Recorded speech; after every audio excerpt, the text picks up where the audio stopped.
Bagaba do no jabira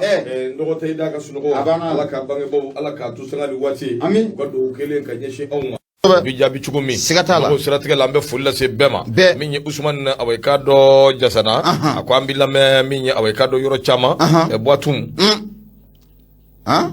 Oh, ayo bashite. Okuma anga fuli beka nyeshama ka ni chesiri. Hani bisa no funi awaikado yanzugi kunyi bada bamusa ka do uke anye Nura FM. Ka fuli ntoni la se bashigine keta na yere ka president Aida Magajika awaikado bashigine ka bismillah. Ndoko ka bola sa minye fuli ntoni ka la se hali be brama tungara ka ni chesiri awaikado ani faso de nyuma ya. Ka fuli mana nyena ni ala sona ma 19h wati ni ango ni sigile sawo ango bi ya defo 19h pile amina do sabu coupe du monde awaikado a demi finale a follow abi damene bi atijade ni mafli kurwasi ale ni Brazil do est-ce que ay Brazil kon taraso Brazil kon ay fana ni ma la jedi e fana ma dama ma Brazil ko ay a foka yi la jedi o no te Brazil ko bana mena abana kurasi ni jondo kurasi ni Argentine tewa jong Argentine jonga to Messi Mamutu kuruni fo Messi taraso Messi ra koni vraiment nyina na manya ma ça va pas ataraso sikata Messi taraso sikat fo itala betaso ombe kurasi ka ka cheni Modric cheni mainde chokroba maine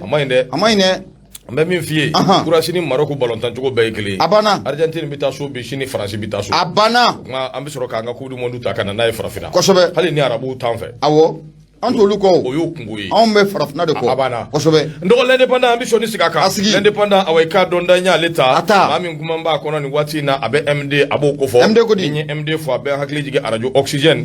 MD la awaika do anga fuli ani tonni baka nyeshama MD akumambe sebe ngono nangwa ma ko l'indépendant ko bilika joni chesru awaika do kelendo anga pangulu fambe kerengere ne yala surasu ka pangulu minumbe awaika do surasu keleke mina no bo kofo ko de stratégie la ka joni chesiri guruma awaikado umarala no be jamana korovela do kofo awaikado ka fo wulika joni chesiru kera so buye anga chedun uye awaikado bombardement uyoke bombardele minu yoke akera so buye AGC no be tegejigi nun kofo no bamanchi wala tigila mowi do ama chama be ni anyolu be bone unina wa kadri baw yere ulu sembe ala wa do yere fana be minu sebe koro jogira ko ne jetemineke fo ni disra fe kadri la ka fo mali armée hadi bi abi songui aminye awaikado antibo ko no fendala sikata la awaikado adabi twala de siratika la sibiri do kalo klita no e décembre kalo ikado ka fo position mimbe na be terroriste ka position ko fo mimbe guruma ko fo ikado anga chedon anyi bundeni dabo sabu minye bombardement anyu doke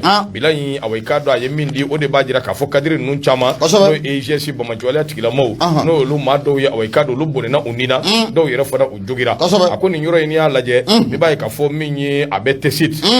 tesit ni okofo tesit ni fitili abe awaikado fanvela la ko de stratégie la minye korovela abo de kofo bama jola tigila mo ni hakli bala ni yoro kofo lena bi nywana bi wati jambo mamino bi nywana o de état islamique au grand sahara nangwa mako AGC anika do groupe de soutien à l'islam et aux musulmans nangwa mako GSIM no mafla o bi nywana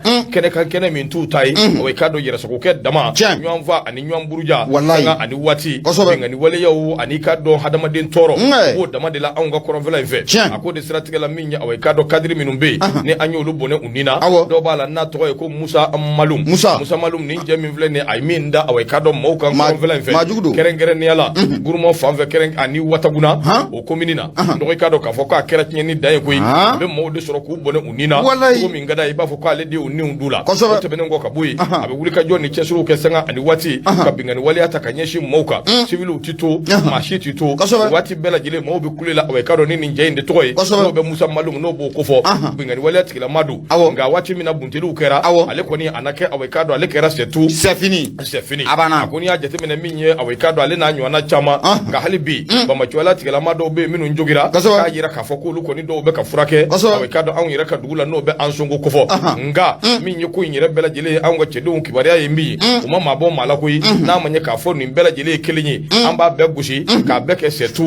fini a ko de siratigɛ la ni ye jateminɛ kɛ waati bɛɛ a ka fɔ maaw ye k'a fɔ sɔrɔsiw bɛ wuli ka jɔ min na nin ye a nafa ka bon kosɛbɛ terroriste kɛlɛ don waati ta cogo si la a ka dɔn f'an k'an tɛgɛw di ɲɔgɔn ma waati ta cogo si la jaabi min bɛ yen n'an b'a nɔfɛ n'an bɛ fɛ o ka sɔrɔ f'an ka muɲu ɲɔgɔn kɔrɔ ka sabali ka ko to ɲɔgɔn da la o tuma don na nataw la ni Ala sɔnna ma wuli ka jɔw caman na kɛ min bɛ se k'a to a ka dɔn bamalijuwaleya tigilamaw olu caman bɛ se ka bɔnɛ u ni na nka tiɲɛ don ka bamalijuwaleya tigilamaw bɔnɛ u ni na fɛɛrɛ ani dabaliw ka kɛ Mali administration n'o ye an ka cakɛdaw ani an ka service misɛnnin dɔw bɛ yen minnu nafa ka bon kosɛbɛ hadamadenya sira fɛ a dɔw ka kɛ olu ka taa dayɛlɛ nin yɔrɔ kɔfɔlen ninnu na baara ka kɛ a kɛcogo la min ye lakanabaaw ka se ka sɛn pɛnpɛn yɔrɔ kɔfɔlen ninnu na o de bɛ kɛ sababu ye fasodenw bɛ lafiya fiɲɛ dumani fasodenw b'o sama min filɛ MD ka fasiri don min ye indépendant o ka bidon bɔli i bonya b'a la Marimɛ ka ɲɛmaa bonya ye a sɛbɛkɔrɔ diyara n ye ne bɛ n bolo gosi ka don Mali tribune ne bɛ bɔ n'a ye sɛbɛnnikɛla tɔgɔ de mun ye Usumane Mahamana ɲɛma a bɛɛ na ta mun ye musokɔrɔ a malo bɛ dɔgɔ o dɔgɔ la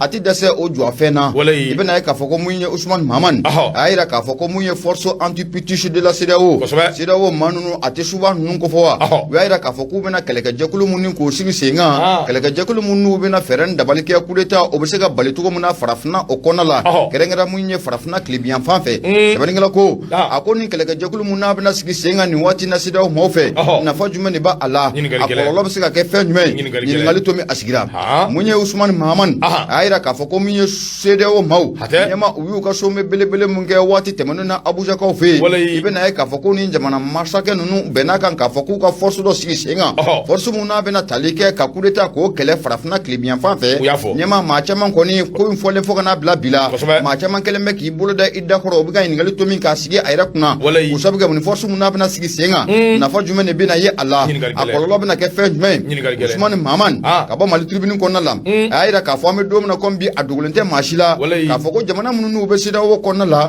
siga t'a la ko mun ye coup d'état kɔni a cayara nin san laban ninnu kɔni o kɔnɔna o la o de kumu kɔnɔna la i bɛna ye k'a fɔ ko mun ye sommet Abuja mun n'a kɛra Nizerakaw fɛ yen CEDEAO tɔgɔ la CEDEAO y'a laɲini k'a fɔ ko mun ye nin kɛlɛkɛjɛkulu in ko a bɛna sigi sen kan siga t'a la a sigikun tɛ sen kan dɔwɛrɛ ye k'a sɔrɔ su k'u bali ka fanga kɔni ka a sɔrɔ démocratie o bɛ se ka sinsin cogo min na farafinna tilebiyan fan na sɛbɛnnikɛla ko a ko in daminɛ fɔ ka n'a bila bi la ɲɛma i bɛna ye k'a fɔ ko ŋunuŋunu kumaw kɔni sɛbɛkɔrɔ cayalen don mun ye barokɛyɔrɔw la yɔrɔndaw la a ka ja fɔ ka taa fara mun ye sokɔnɔnaw kan mun ye a ŋunuŋunu kuma kɔni a sɛbɛkɔrɔ cayara maa minnu bɛ a ka ja k'u hakili juru carilen don kosɛbɛ ɲɛma olu caman y'u yɛrɛ ɲininka k'a fɔ ko kun jumɛn de bɛna CEDEAO bila ka nin jɛkulu in ka a sigi sen kan o sabu kɛ ko mun ye jamana kɔnɔdenw ka nafa foyi de t'a la ko mun ye syndicat minnu olu bɛ n'o bɛ chef d'état kofɔ masakɛ minnu bɛ nin waati na n'olu yɛrɛ ka baara kɛ baara mun n'a ka jugu ni coup d'état ye komi jɛkulu in sigikun de dɔwɛrɛ la ko olu kɔni k'u lafasa olu bɛ se ka kisi cogo min na u bɛ ka yuruguyurugu mun kɛ u bɛ ka dunkojugu mun kɛ u kɛlen bɛ ka fasodenw janfali mun kɛ ka faso k'a ta ka kalifa nanzaraw ma ko ɲɛma ko jɛkulu in sigikun de dɔwɛrɛ ye olu ni o bɛ se ka kisi cogo min na sɛbɛnnikɛla ko a ko n'i ye ko in jateminɛ k'a lajɛ walasa mun ye nin sɔrɔsi ninnu bɛ se ka fara ɲɔgɔn kan ka nin baara k'a boloda ɲɛma ko a ko k'a bɛna gɛlɛya kosɛbɛ CEDEAO maaw kan ka fɛɛrɛ dabali k'o tigi sen kan fɛn jumɛn de bɛna ni coup d'état ye fɛn jumɛn de bɛna ni coup d'état ye jamana kɔnɔna la ɲɛma k'u kan ka fɛɛrɛ de k'o ɲini u la mun ye sɛbɛnnikɛla ye n'o de bɛ Usumane Mahamane kɔfɔ ɲɛma a y'a jira k'a fɔ an bɛ don min na komi bi CEDEAO maaw ni jɛkulu kuma min o b'u da kɔnɔ ne ta force anti-putsch ɲɛma u k'a dɔn k'a fɔ ko nafa t'a la bi wa nafa kɔni ko o ta a la sini o sabu kɛ maa minnu n'o olu bɛ ka a sigi nin waati in na jamana minnu bɛ a ka ja k'u masakɛw bɛ troisième mandat kɔnɔna la ɲɛma k'u bɛna kɔlɔlɔ belebele k'u lase u ma koyi ne sɔrɔsiw y'a dɔn k'a fɔ ko an bɛna coup d'état k'a kɛ force dɔ sigilen bɛ sen kan o force bɛ nin disi da an disi la ɲɛma président minnu n'o bɛ fanga la ko ɲɛma ko o kisili ko bɛ gɛlɛya kosɛbɛ a ko o misali jɔnjɔn ye fɛn jumɛn ye a ko k'an ka taa Burukina ni hakili b'a la mun ye Thomas Sankara ale ka coup d'état la Blaise Compaoré ale ye Thomas Sankara kɛ c'est tout c'est fini Thomas Sankara ale dun tun ye Blaise dɔgɔnin ye wa i bɛna ye k'a fɔ ko mun ye a teri fana o don sɛbɛnnikɛla ko a ko k'o fana mana bɔ yen ɲɛma an ka taa Nizerikaw fɛ yen a ko ni hakili b'a la nin cɛ kɔfɛlen n'o bɛ tali kɛ Ibrahim Bare Maïna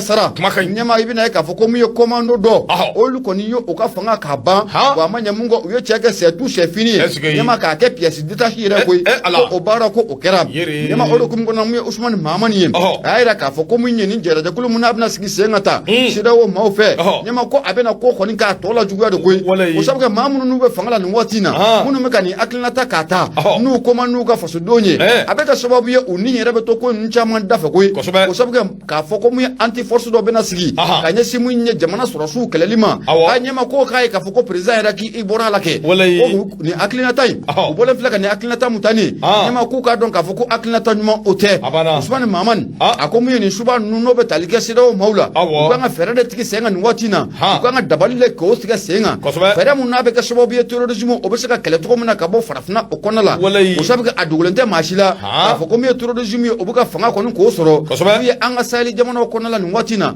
aka ja fo ka tabla mu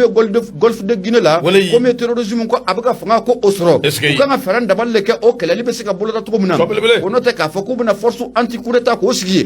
nyama ko sika ta la ko mu president mun no libuka fanga mara ni watina u ka don ka fo ko akololo ko atita ku dane o sabe ka fanga o fanga nyama ni mi ka jamana kono don name iki sigina ka fo ko dona iduna daba mun fe sika ta la ibo dade ni o fe na fani flani anya sama ka bo mal tribune ale kono la sabani ngala to de Usman Mahamana mar ma ga nyama ibonya obala bo ardoro repete away kadu yin hakli jigi belebele dola abe Samuel Do ko fo nya away kadu Samuel Do ndogol Liberia Samuel Do afara tugo mi amadugo mashila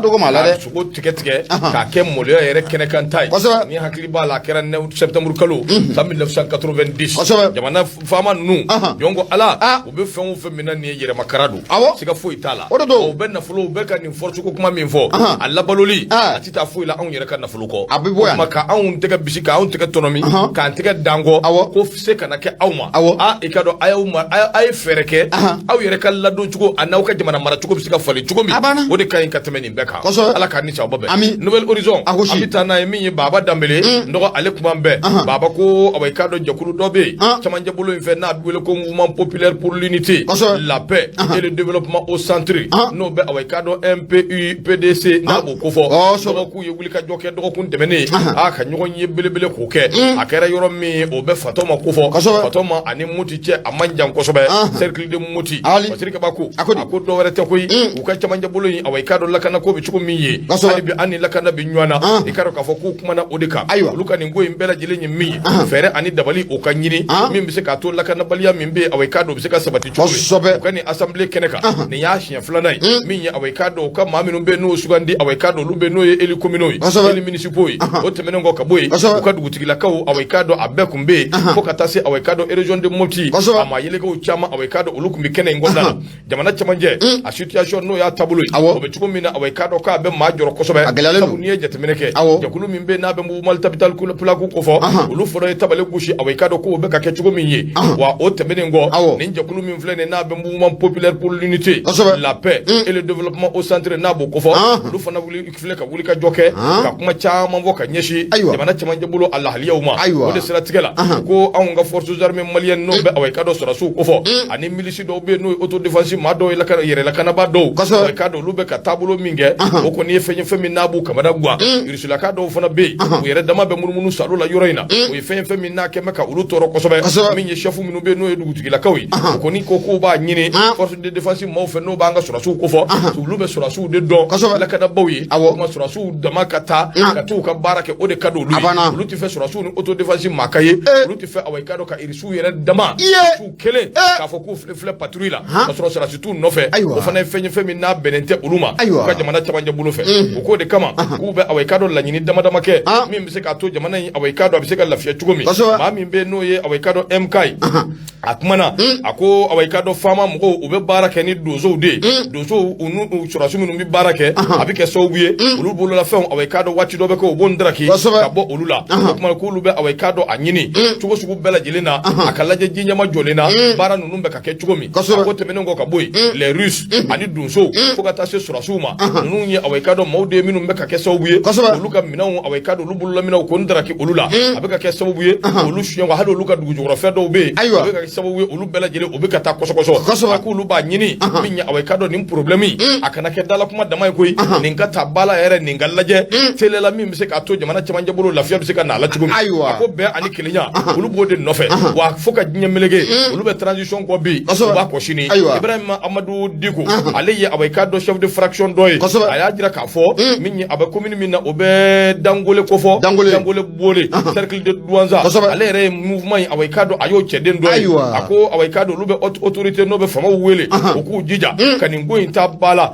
sabu ningo in la nyini yere ci dore ko lakana bise ka sabati chugomi jamana chamanje bulufe ako nonde binya awekado wachi do be ke hirri be ka do luka village u kono ko sugu dola daw bi kari fen jama bi ke dugutigi la ka ubi ako ni dunya me dugu atita tukoshila dugutigi la ka ko ako lu ba foni sura su nana nu bi fe ka operation ge nu ye dugu bela mini ukata awekado dugutigi fe ko baraka ke aketugula ga dugutigi ta kalama mashi ta kalama ka hirri ke te ka do daw bi kari o de ato ma chama ba fo ko sura su do no luka su kono ko ka fen shue ko mana ka be wulu awulole abe mi wolo mina ko de ni yalma ku bulu la mina unda ndraki ka bulu bulu ko ka ye wachi do irisu kele ko lu be munmunu salula awekado yoroina dana ya kote ka be awekado ulu joro mo lu ba nyini jamana famo fe ukani ngo inta bala uka laje bara imbisika ke chugo mi ka sura make gashi nonde awekado lu ko ni la benedu de abi do uke ala ka ni sa bobe baba damele aka fatiri do nouvelle horizon do ka bidon boli ibunya bala nyema baba damele amba fu ne be mbolo goshika do mali tribune ni me bona ye kuraye munye Ibrahim Jai Jai akumara ako munye anga boruda la nuwati na kokorofo kwa shebe koro chayara nyema abena ta degunuga khela akilla kwa kungulo ta fano ye ibena ka foko munye ministre d'etat munye ministre d'etat alete colonel maiga yiwa ni ministre d'etat yin joro mundu nyema ko ajoro yin kono ko ashebe koro nyamine ndo ma ko ni nyamine ndo akona la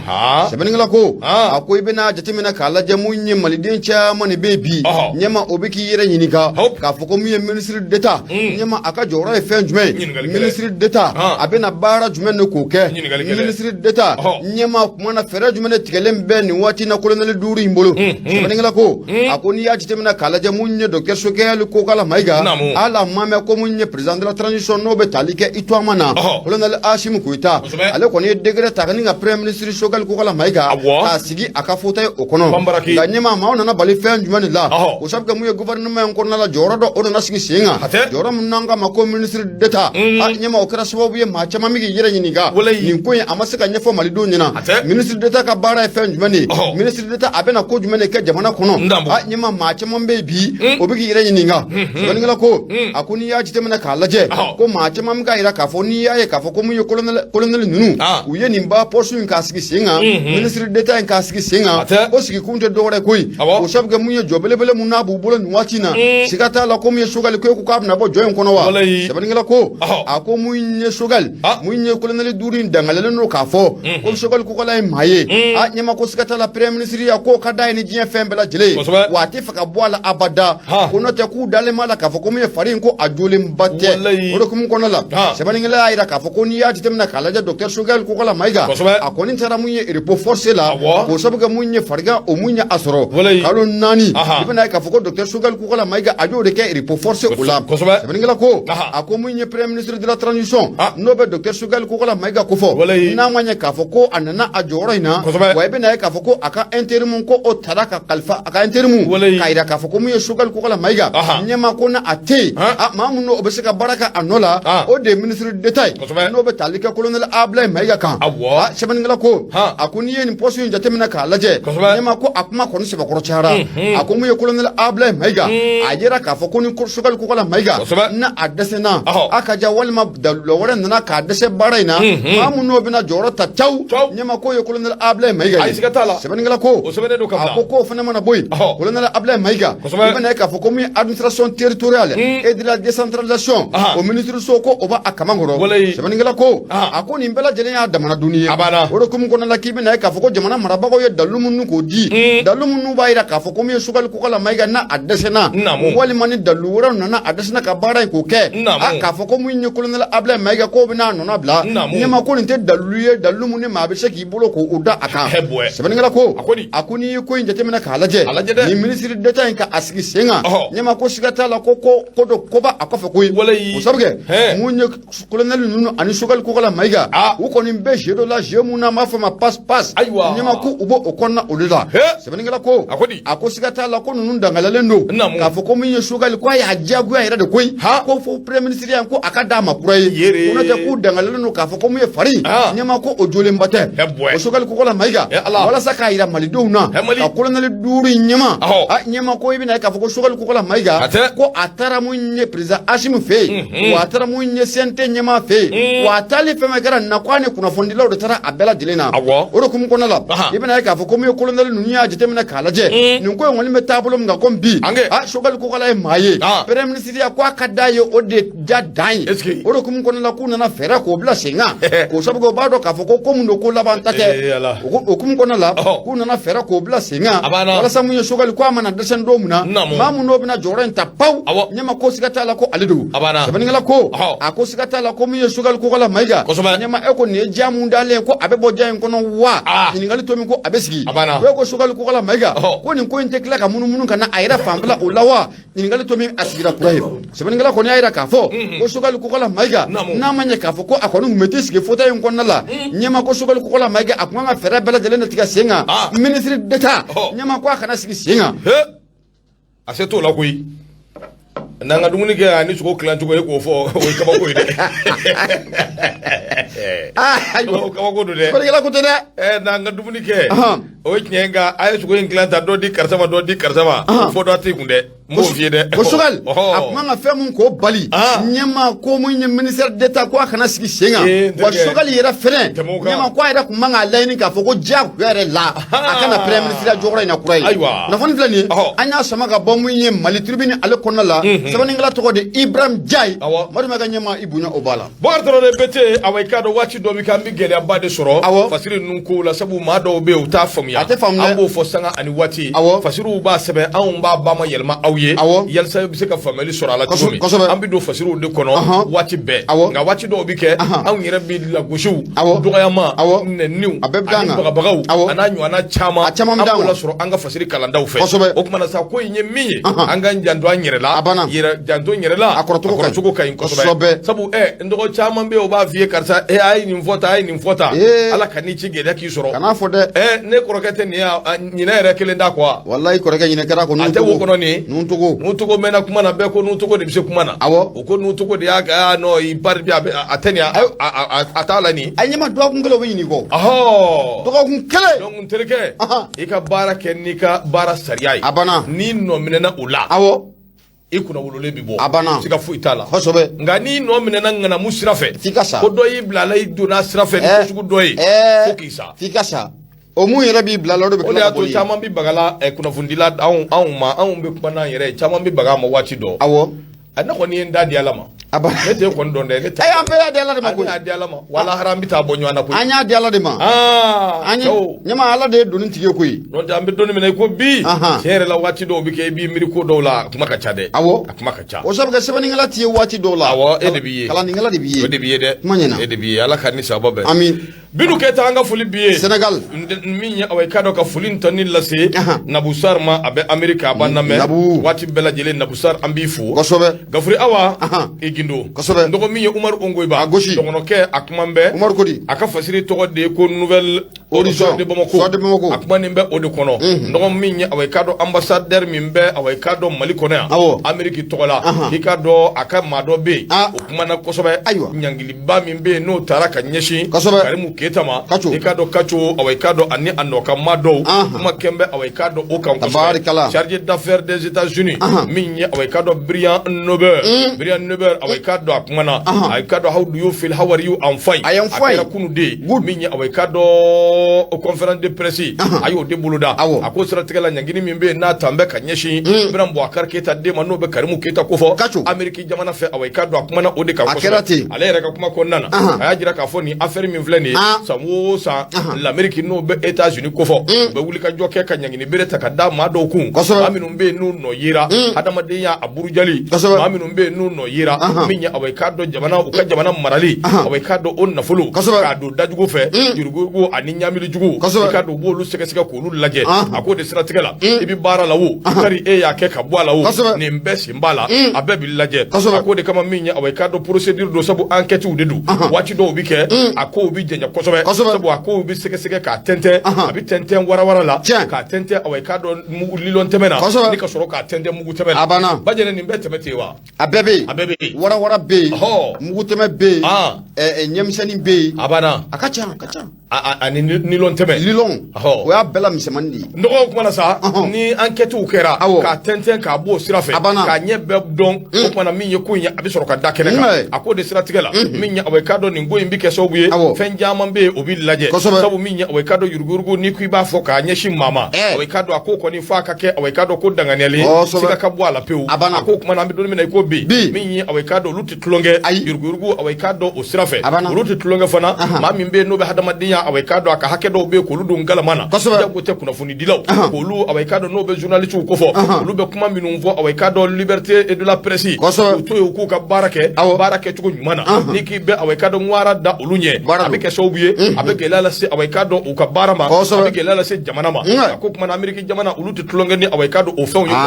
a ko n'i y'a jateminɛ i b'a ye k'a fɔ fo jagoya wulikajɔ ni cɛsiriw ka kɛ ka nin bɛɛ tɛntɛn ka nin bɛɛ ɲɛdɔn a bɛ sɔrɔ ka dɔn maa min ye min kɛ yalima min ma min kɛ Karimu Keyita siga t'a la min ye a bɛ k'a dɔn a ye min da jamana in kan a bɛ k'a dɔn Ala de ye a dɔnbaa ye u y'a ɲininka n'o y'a sɔrɔ min ye a bɛ k'a dɔn a ka sɔrɔ minnu bɛ yen n'olu yɔrɔ dɔnnen don tɛgɛ bɛ da olu bɛɛ kan a bɛ k'a dɔn tɛ se ka olu la baara bilen jango tɛ k'a fɔ ko a b'olu ta k'u kɛ a sago ye o kumana sa u y'a ɲininka ni sɔrɔ ninnu ni tɛgɛ dar'u kan k'u blocation yalima a bɛ k'a dɔn a sɔrɔ a bɛna ta ka di Mali ma wa a ko ale kɔni tɛ se k'o fɔ bi nka ale kɔni bɛ min dɔn Karimu Keyita a nɔ yera nin minnu na ani nin minnu sɛbɛnnen b'a la a bɛ kɛ sababu ye a ka sɔrɔw mana kɛ a bɛ k'a dɔn fan o fan min fɛ jango tɛ Amérique jamana kan u b'u sen d'a kan nkabi a bɛ k'a dɔn maa cɛ tɛ se k'a wuli a ko sabu olu b'u yɛrɛ ka sariyaw de dɔn olu ka sariyaw bɛ labaara cogo min olu b'o de dɔn olu tɛ se k'a fɔ bi nin hakɛ de bɛ Karimu bolo walima nin hakɛ de b'a bolo a ka jiginɛw kɔnɔ yalima a ka kɛsuw kɔnɔ nka baara in bɛ kɛ dɔɔni dɔɔni de n'o y'a sɔrɔ a wari bɛ kan ka segin Mali ma yalima n'a bɛ di Mali ma cogo min n'olu y'u ka baaraw kɛ olu ka jamana kɔnɔ olu kan k'o labaara cogo min na olu b'o dɔn parce que kaba ko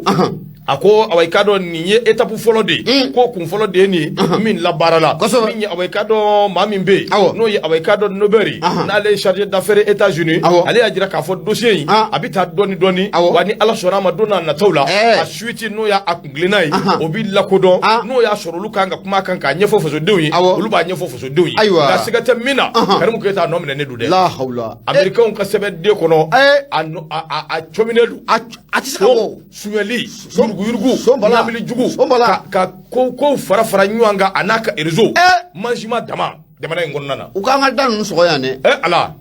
Mali a ɲɛma ko ninnu ye jamana in da k'a kan tigɛ non an kana ɲɔgɔn dɛgɛ tiɲɛ yɛrɛ la ninnu ye jamana in da k'a kan tigɛ c'est compliqué Karimu ninnu Ala k'a ni sababa bɛɛ Umaru Ngoyiba n'i y'a ka fasiren dɔgɔ sɛbɛnden in tɔgɔ ye ko Soir de Bamako u ka bidon bɔli bonya b'a la Maliɲɛma ka ɲɛma bonya a sɛbɛkɔrɔ diyara n ye don janya o janya ɲɛma a sebali tɛ siga t'a la indicateur du renouveau ne bɛ n bolo don n bɛ bɔ ni a ye mun ye Bala Sumayila Tarawele a kumara ɲɛma a bɛɛ na ta nin minɛ ka bila i da kɔnɔ a ka fisa i da langolo ye Cardinal Karambe k'a b'i lamɛn min ye yɔrɔ diko ye nɔgɔ ninnu y'an lamɛnbaw ye Daniel Goyita ani Fatɔnba Sisɔgɔ Amadu Ba nin bɛɛ y'an lamɛnbaw ye an k'u fo dɛ siga t'a la foli bila s'u ma bisimila ɲɛma ni minɛ ka bila i da a ka fisa i da langolo ye siga t'a la i bɛna ye k'a fɔ ko mun ye an ka kalanko a tun bɛ Birisa Ɲami o kɔnɔna la a tun bɛ Birisa Ɲami na mun ye article 39 o kan nka an bɛ don min na komi bi siga t'a la mun ye jamana marabagaw e ko u ni école maître ma bɛn fɔ la wa kosɛbɛ o ka ɲi Bala Sumayila Tarawele a y'a jira k'a fɔ ko mun ye Mali kalanko ko gɛlɛya caman ko o de tun b'a kɔnɔna la gɛlɛya in bɛ tali kɛ mun ye article 39 o kan i bɛna ye k'a fɔ ko article 39 an bɛ don min na komi bi ɲɛma e ko a tɛ fɛ ka kɛ c'est tout c'est fini ye wa o sabu kɛ i bɛna ye k'a fɔ ko mun ye gouvernement mun n'o bɛ sen kan nin waati na olu ye wulikajɔ ni cɛsiri caman kɔni k'o kɛ u ni kalanfaw n'o bɛ syndicat jɛkulu ninnu kofɔ ɲɛma u ye sigi ka baro caman de kɔni k'o kɛ o de kun kɔnɔna la k'i bɛna ye k'a fɔ ko proposition kɔni ko o sigira sen kan ɲɛma mun ye sabanikɛla ye n'o de bɛ Bala Sumayila Tarawele kofɔ a y'a jira k'a fɔ ko mun ye école maître u ka syndicat jɛkulu mun bɛ yen n'an ka ma syndicat de l'éducation scientifique du 15 octobre 2016 article 39 ma u tɛ wa ɲɛma u ye barolasigi dɔ kɔni k'o kɛ kunun barolasigi in kɔni kɛnɛ kan u y'a jira u ka tɔndenw na k'a fɔ k'u ni jamana gouvernement kɔni proposition dɔ kɔni ko o kɛra proposition mun n'a bɛ tali kɛ mun ye prime spéciale kan u y'a jira k'a fɔ ko prime spéciale nyama ko be la kana wafla ane kema fla nyana ola oro kum kono la munye seniga jokulu nunu fana ya ira kafo on ti siga ambulu na blani seba ina abada kasro amata nga bazi kata korofo kata alasho uluma sebani ngala ko akoy be na kafo ko munye seniga jokulu nunu kunu nuka bazu ye nywanye nyama aboka bi ko ko aseba koro chayara nga kuna fon laba o me munyida abina fo ko munye la kol metru ku ye kele ko ninka ajigiso seniga jokuli nyama uyaira kafo ko ni yaye kafo ko munye uliye ni kele nka ajigiso ta ko sabga uliya don kafo ko jamana imbe tabolo muna ko bi jamana tabolo ko amai jamana imbe bolo ngambi akoni kalamfa no luma faramu ye jamana madabago ka jamana ka asigi senga nyama ko abena ka gelaye jamana ngala ko akoko ko ni nywanye ko sabga ni akli bala munye la kol kalamfa nu uye kile seba bara bla ka to seba mboka bi gouvernement ka tabali usambla la novembre ko kile mungo ani kele o temani oro kum ko la munye gouvernement wulika joke ka chesini chairman ko nuko uke wala sa yani ekol karamo ko nunga na to ko kile seba gelafula ni ekol karamo ko numesika do dakelen fe to ko muna ka bo dakelen fe sani ka jakulu nunga fola ya ira ka foko ministre mumbe na lebe defense okuna no ko fora abe colonel Sadio Kamara aba ale ko fo ani ka ta fara ministre mun no be economy kuna o te aluseni sani wa nyima ibe na ka foka nyi article 39 imani wati laba ina ni ministre fla uye boga bin chairman ko nuko ke sikata la munye koy dogole o ma dogo kalamfa la koy ya ira munye la kol metula ame dom na kombi asikata la aka article 39 mun fla ne nyima atara wati muna an munte fangala wa me dom na kombi nango kamba article 39 ka sigi senga esikata la ko kololo ko bala koy wa kololo mun bala nyima esikata la on tisaka do akololo kolo munye kalamfa uye nyima mawdo mamunu akli duru tadlo no kosobe mamunu ndo ube famiali ko nko uke olo kum ko na laibe na ka fo gouvernement ko ni aya bulu daw ko ka munye kalamfa nun ko nku deli fo ku deli ka rula ka fo ko jamana me tabulu na kombi amba nyina o fe aye faranga nga jamana ka akle olo kum ko na la munye milliard ta ane fla nyama uyo boko bintabali sanfe milliard ta ane fla nyama obina ke prime special ka di munye kalamfa ma buruburu ni baka wa buruburu baka atani fla da fale do buruburu baka ko dama milliard tani fla o ka to dama ato ko metru wa mushe ni 30 jours tay buruburu milliard inga ko daw ma awana fu ko ngadima de on ko ne doke article 39 ko bala ko hali na mala ko do anya doke ko anya mushe de mede nyama oro kum kono la ibe na ka fo ko munye kalamfa chama ngoni be olu ya ira ka fo ngo ngoni abeta bolom na nafo ko bi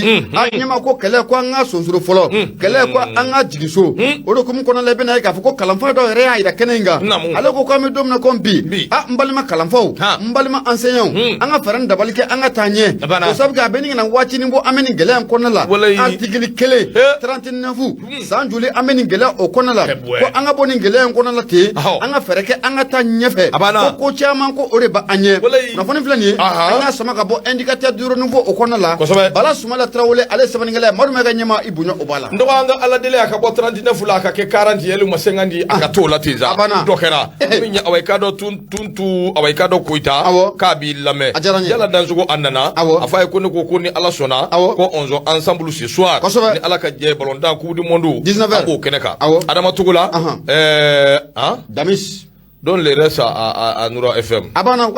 okuma nyana dama mbo drone no fe akadama ndo awaykado fasira ambita nai dorde bo ko kuma kemba kono ndo minya awaykado mani ye mani me shimala bolike minye sanfla uyo ke jamana koka o andeun alhamdulillah anga kono ndo niu ndo usigina akera kunu awaykado udumando na bomoko dafale alhamdulillah abarka alai wallahi kono ndo niu ne tare ndogo minya awaykado Mali kele anga kono doniu ndogo jongo ala awaykado sanfla kofe marogu jamanaka les 9 frères et sœurs awaykado sangele ani doni bangena yoromi obe clinique do kofo no be Casablanca akera mekalo klinani san 2021 jongo ala uyere bodugu no ye awaykado ufa duguye no ye uyere kasoy ndogo kunu nye daraka unye daru fadugu kande tabarakallah unye dara malibaka ba maliba bravo ndo mi awaykado non diplôme malien 6 barablala de konondo ni awumbe flani don ambe sabani don amodo ambe nani ni don amodo nga konondo atodo ni afolo de nyama ngone 6 barabladi nem alba rectifier wallahi poser permis noko hebwe buko tini mularo mbina leo den konondo do ma konondo ande kele mfa to ma bala to e adama fila dili bala obala sabana inyere ka gurubine bala no e gafure awa gafu abala nani amba kadija ndogo to amadu duru fatumata be ala woro umaru abe wolonvla el haji obe shegi ba asembala barodi ba ko tere ayo tere atoma tere akana afende akana ta fo bayina ko bay ko atoma tere atoma tula de ne de toma bula sabu korondo na oye Mahamadou Seba Lamini Mohamed ko de filima kala ka filike haramu gafure bala Mahamadou bala ha abarka lay filike rala nala te bokar to ko tala ya filike rala mu fila teo o fila de o de burabla ka kono do fabriquer ki to ko la lo de ko di nunu minu bagara Casablanca kana Mali kona Maroc ndo Mahamadou bula gafure bula abula baba toma bula ya abarka lay o kuma ni ma kono ndo jongo ala unu bange baw away ka do Casablanca Mali nana awumbara Mali kona clinique mi be na bi wala ko clinique ay bourja e ka do ka fo u bange na yede e ka do ka fo abela jele kono nyekele e ka do o dewnye bangere kalo klinani no e san 2020 mekalo ko ka do ka fo kabi wati bina kono yera Alima Cissé o de yo u bange bay ashibita samungwa ani duru jatela ko Alima Cissé era away ka da bi boro mi o yo Tombouctou al Bilal Sudan ako ni jetemine ke de muso yere aka kono away ka do agarzige o taraba bala away ka do ye ka boy ka na Tombouctou kana moko dokotoro u ye nyanzo zo ka kuna nyanzo sama alama u ya transférer ni katana away ka do Maroko jamana ka kata laje nga wati mi abi boya dokotoro ko ni bedda ngani yara ka fo denunu ma wolo vladu o kuma bora ya kata Maroko jamana ka ambi bali ka bo mi ngala kibariya nana e ko denunu ko wolo vlata ko yi akera konondo yi de konondo wonyi ma woni ye 9 personnes repos forcé ni alache abe fonni ma repos forcé na mani nje nyira na nya kada ninga ni balugu ko ide ga chayire na te be musede yiri polo ko yi konondo ni mu konondo e u fafle u bafle ni alache barka lay koy ala de masay u beni shongadi nyima lay masay de kibaru abere ni shongadi ate chayire na pourtant fado wes ata il faut nga chayire nga dalu do na wolo wa man dalu bi nyama dalu ni ala ka bara dirge dalu ti aga la imbarkata Yusuf Konate akoni e jatemine ke baye ka fo denunu wati mu bina do bi 500 gram do yere be 1100 gram ikado do be ula o kuma no bangene uyu bla jatemine ko nana ka wati dama ke ka soro ku labo fiena tabarkala se ka to away ka do se ka balo chugomi ala barkala denunu balula o ko denunu yere yanu kana nyena u koro muso kumbe ngoyi minye de muso kelende kumbe away ka do ninja ina muso bulu de muso yere to ko suda away ka do akumbi Tombouctou wati min bay nyegelen soro suda se bakoro jorola bay mbora suda kerefe Tombouctou ala bu mako nika soro ki kunda Maroko jamana ka wati min ngo ingera bay lafiale ndoko suda yere awiyata nika ta fara away ka do bay ni deunga ani faka Maroko jamana ka ayre ni sonjalemba akumbe away ka da dogonu ni nywanje minya away ka do Casablanca akoni ngo imbela Mali yere de taraka ta ni ngo inlabe sabu ni ndengo ndo ukado pangulu kono unu somo kanda ndoko atita musaka ko atita la bendo ko minya away ka do pangulu kono nai o kuma na sala be umbela jele gouvernement yere iseke kata ni mbara nunge mi mse ka to denunu away ka do biseka na Malila wati min denunu bi bo away ka do Casablanca nu somo away ka do bi bo do so ina wati mi amishimishi ni away ka da muguri abarka bu na kosobe sabu dokotoro minun be minun ngera denunu la do sababu ye minu yeguli ka joni chesuru beke ka do wati mi na uyame ko denunu bina ikado ka fa koni u mawra kosobe sabu akoyi amishimishi barka bu na ahine abarka bu na kosobe man yufo u be wali nyuman do minya away ka do ka soro ku shere ku blasira away ka do kana ba Mali bay ngonna abidoni mi na ko bi minya away ka do baba Adama Umudili Gafuri Awa Khadija Fatuma Umaru El Haji ba ani Mohamed Ndouama nunun bela jele ala barikala ubi bomoko ya tabarikala ibo yabala ukoro mso ntoko de Sudawa Sudawo ma sanga ke fie eba e moko bala ani ni ya sa ke la ma kala ko ne fe ka kono do ni ko muso ta amna la ko mala baba kabo ni ga chesa mo so to amati nyuma gede ala ka ni sabobe ko bakar to bete ni mi ke so wiye anata sugula ni ala sona ma so ni be ambi nwan soro ya amaso enura fm bi kono do ani nani to mi murmuru duru 76 33 43 03 manyana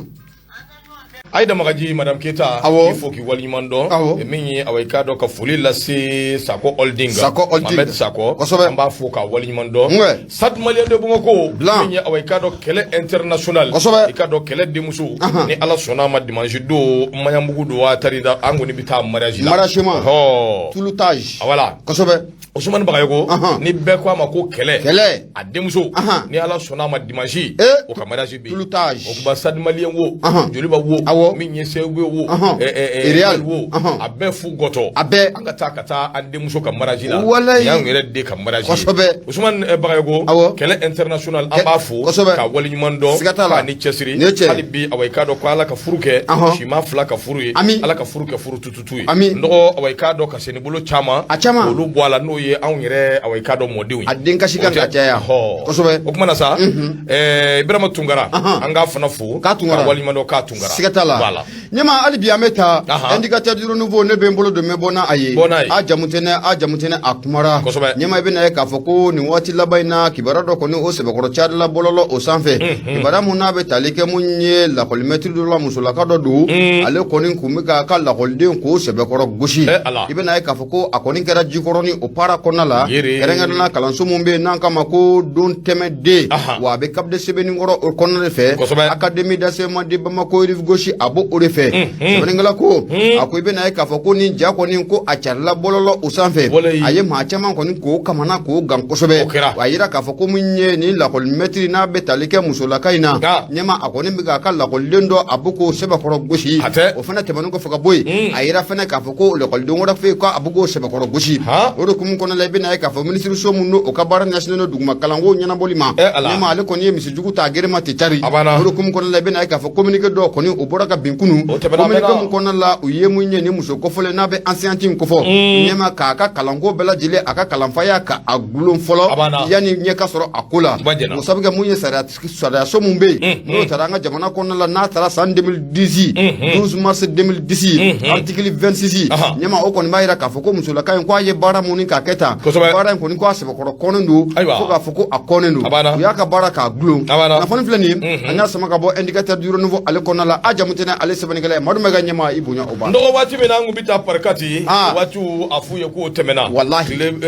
klebe na wati otratigala minya awekado kuna funa ambita nai le gido amba leta awekado ukabidon boli mami ngumambe oyinyire dingene no kwa mako lasana alkulubali ndo minya awekado dugubla okausa la dawuliye minya malikura ajoli akita chuko shila fanga ndega udinwa maka dakilefe abo dakilefe jekuluba minna sigira no bi wele ko association amomali minye awekado no ka wuli ka job benendo osirafe ikado ka foku ka baraw ka mission mulina minumbula ko ni wuli ka joke minye ko gouverneur ba no ye nyoye tara ka to dal le fe ko no yelsa bi se ka family sura la o de sira tigala ni ya jetemene ni association bay ye awekado ministre sira tama abe kundi do were malikura awekado ajoli ministre sira tama le ngoka ban association amomali ne ben foso fe luka wuli ka job de flen ni awekado kalo kli wulon vla temene no e décembre kalo san 2022 gouverneur du district de Bamako minya awekado nyere dinge no be Ablaye Kulubali ko fo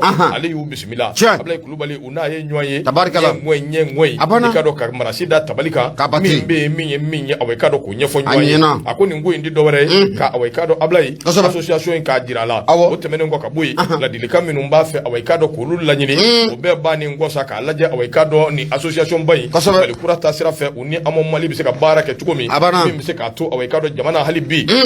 ko bi se ka ɲɛ sɔrɔ cogo min a ko n'i y'a jateminɛ min ye away k'a dɔn ka fasoden bɛɛ fara ɲɔgɔn kan Maliba ka taa ɲɛ o de ye laɲini gouverneur du district de Bamako a ko ale kɔni bɛ taabolo min kan i ko bi a nisɔndiyara ninnu ye hakilina ni miirina min ta a b'i n'a fɔ away k'a dɔn ale yɛrɛ ka hakilina n'a ka miirina o y'o sira kelen de ye transition k'a dɛmɛ baaraw ka kɛ a kɛcogo ɲuman na min bɛ se k'a to ɲinifɛnw away k'a dɔn olu bɛ se ka kɛ sɔrɔfɛn ye jamana ka yiriwa jamana ka ɲɛta o bɛ se ka sabati cogo min gouverneur Ablaye Kulubali a y'u félicité ka tila ka away k'a dɔn u encouragé min bɛ se k'a to away k'a dɔn baaraw u bɛ min nɔfɛ o bɛ se ka kɛ sɔrɔfɛn ye association ba in yɛrɛ away k'a dɔn a bɛ taa yɔrɔ caman na nka nin yɔrɔ o don ko gouverneur ka yɔrɔ taali a bɛɛ lajɛlen ɲɛmaya tun bɛ maa min bolo o ye association yɛrɛ présidente ye n'u ye away k'a dɔn Gafure Awa Konda n'a ka di madame Aïdara n'a ka di madame Maïga a banna awa tɔgɔw tɛ ne ka fɛnw ye a banna la sojuw tɛ yan a banna o kumana Gafure Awa Konta away k'a dɔn ale de tun bɛ ko in ɲɛma ale fana ka wuli ka jɔ ye min ye bi Mali kura taasira fɛ bɛɛ lajɛlen b'a dɔn a dogolen tɛ Masirikɛba ko away k'a dɔn min ye a taalen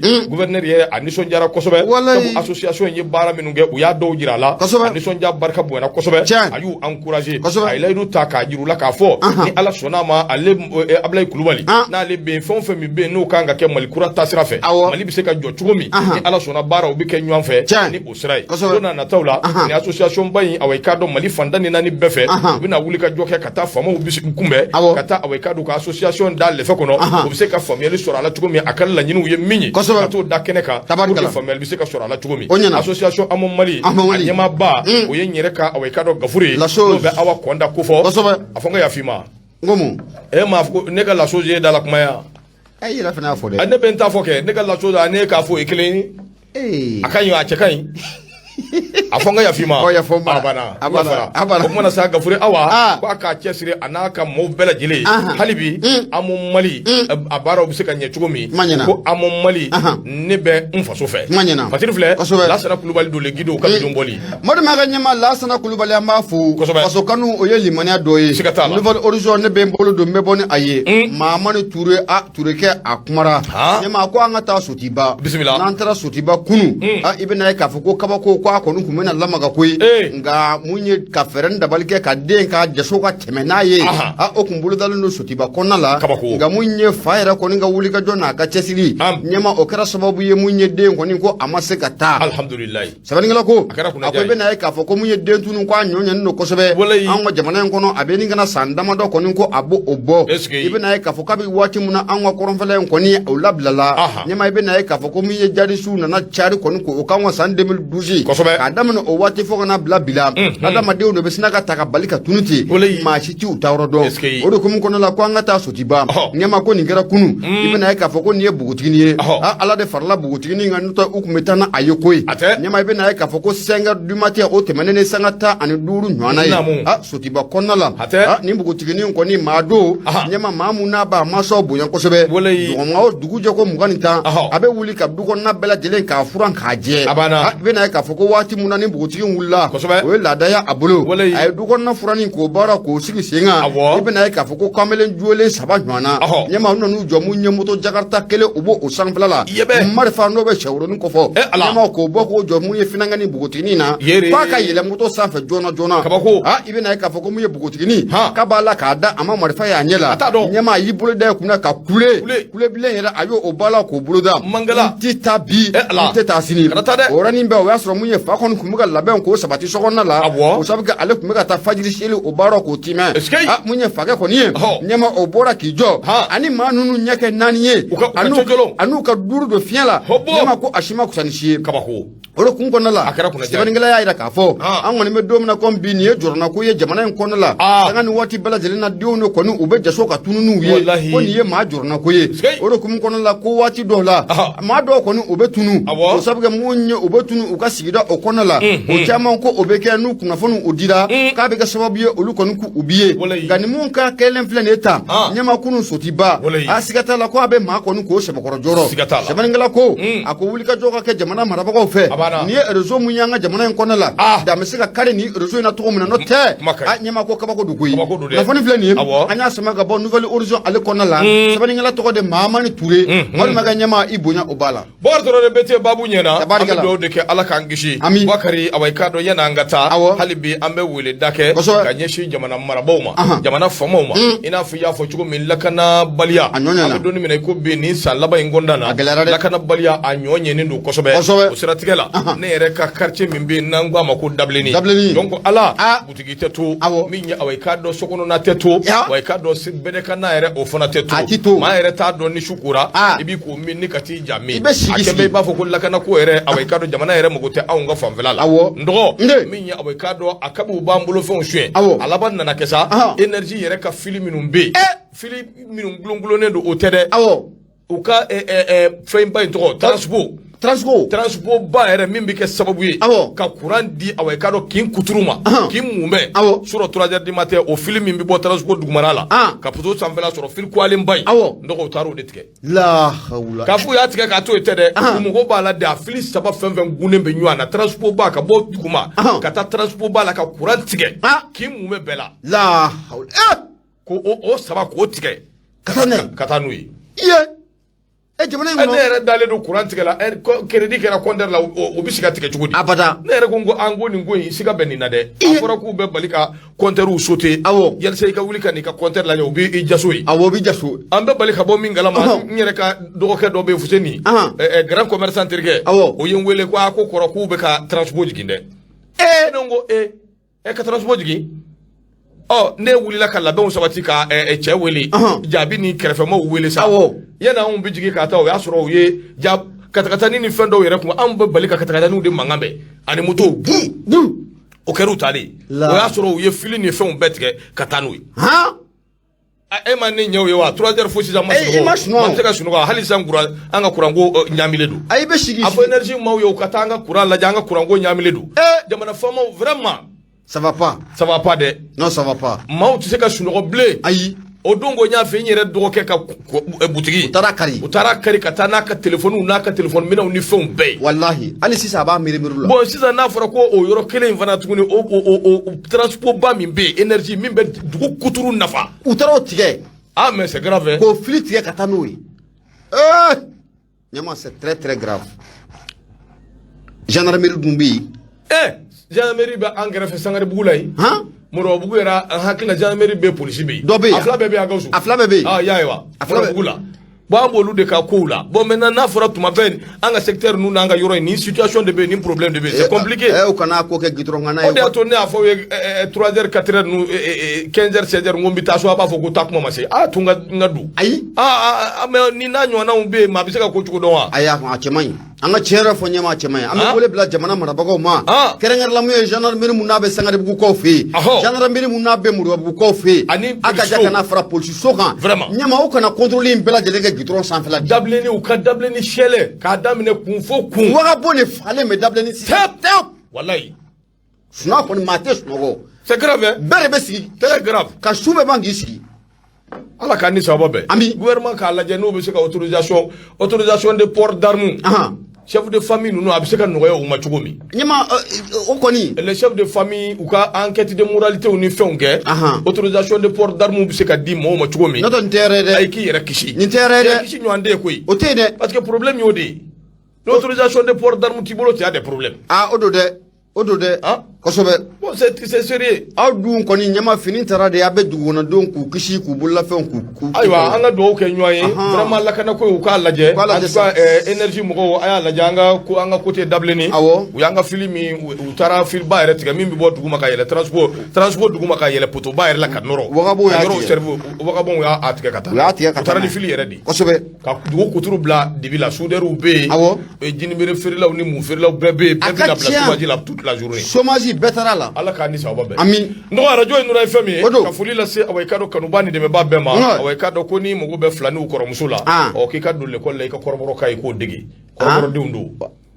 kana ay ni ci de folen flani ye njira de nye chifi ya yin alle ke maintenant ibina kerefe da do ko kamu ko recini ni il y a pas de problème ay gode ne ay yin alle ke ay har da no we kamu ko chini ya pas de problème ay gone ani ay ngalle kew o tomoktu koroboro kay quoi kana gela do bon ni be feka gawta de fana men nga ba mama ko re boro cheni de makay gone afla bebe oh mena kala afla bela bana mati ko to do me ma fo ngome flanum fen ya fo ni ame ko kibini kala la ya fo di ka fulila se ina rama makani bara ni chesiri ka fulila se awaikado Yusuf Sisoko minye Yakuba Gindo ka do udonge awaikado Ammar ko kwala kan wake General Sambu Kulubali ki fo ki wali mando ka fulila se Gausu Keta magason de fer minye awaikado Mamu Kamara Mode Burama Traoré Flawere Burama amba fo ka wali mando tanga ani wati ka ni bara yere awaikado ka fulila se awaikado Madame Kulubali bajene Dambele ka ni chesiri awaikado duna na taula lala akachala fa na ere kuma ka medo gafe kan gafe niveau nin kasaka fasiridu kuma na sa to e Bouakari Traoré be ku mako bete ne maminatu de ka fujaman ka madu